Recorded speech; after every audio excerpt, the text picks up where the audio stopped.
नर्मदे हर परिक्रमेतील असं क्षेत्र आहे त्या ठिकाणी दूर दूरपर्यंत गाव वस्ती आणि कुठं शेती अशातला काही भाग आढळत नाही।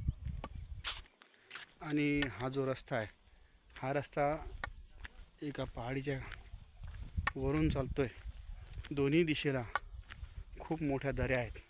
या टेकडीच्या पाठीमागे सुद्धा दरी आहे आणि या दिशेला सुद्धा फार मोठी दरी आहे। आहेत कुठे कुठे घरं आहेत, काही झोपड्या आहेत। इकडून सूर्यनारायणाचं दर्शन आहे। पूर्ण आकाश खाली उतरल्यागत धुकं या ठिकाणी पसरलेलं आहे आणि चांगला वाहतुकीचा रस्ता आहे। रोड सुद्धा चांगला आहे। अप्रतिम निसर्गाचं दर्शन आहे। भगवंताची लीला काय आगाध आहे। पण एक आहे, या पहाडीला झाडे नाहीत, पूर्ण बंजर पहाडी आहे। इकडची खाडी आहे आणि तिकडची सुद्धा खाडी आहे आणि टेकडीच्या वरून नेमकं रस्त्यापुरतीची टेकडी असा प्रवास आहे। नर्मदे हर नर्मदे हर। आता आम्ही साखळी गावात भोजन प्रसादी घेऊन टेंबल्याच्या दिशेने निघालो।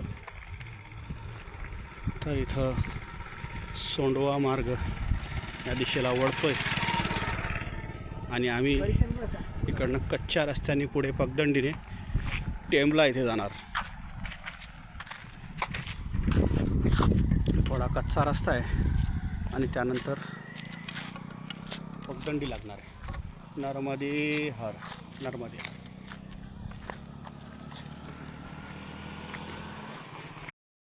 दुपारचे 3 वाजलेत आणि आम्ही आता सध्या पोहोचलोय टेंबला या गावामध्ये। तर इथपर्यंत सडक मार्ग आहे आणि इथे ही सडक संपलेली आहे। त्या ठिकाणी सडक संपली आणि इथून कच्चा रस्ता आहे।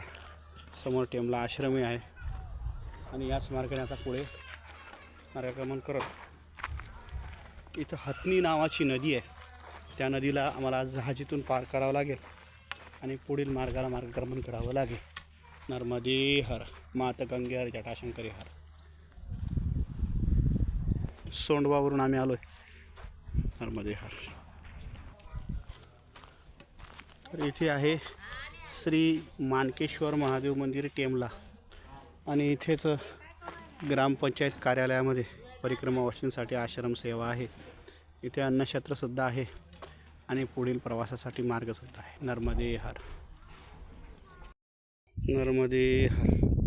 हत्नी नदीच्या आधीच एक छोटी अनखड नदी आहे, तिलासुद्धा बोटीतून पार करायचं आहे। तर चला बसू या बोटीमध्ये। नर्मदे हर। क्या लेते बाबा? 10 रुपया एक सवारी का। नर्मदे हर। अशा प्रकारचा पगदंडीचा रस्ता आहे आणि या रस्त्याने पुढील प्रवास करायचा आहे। नर्मदे हर।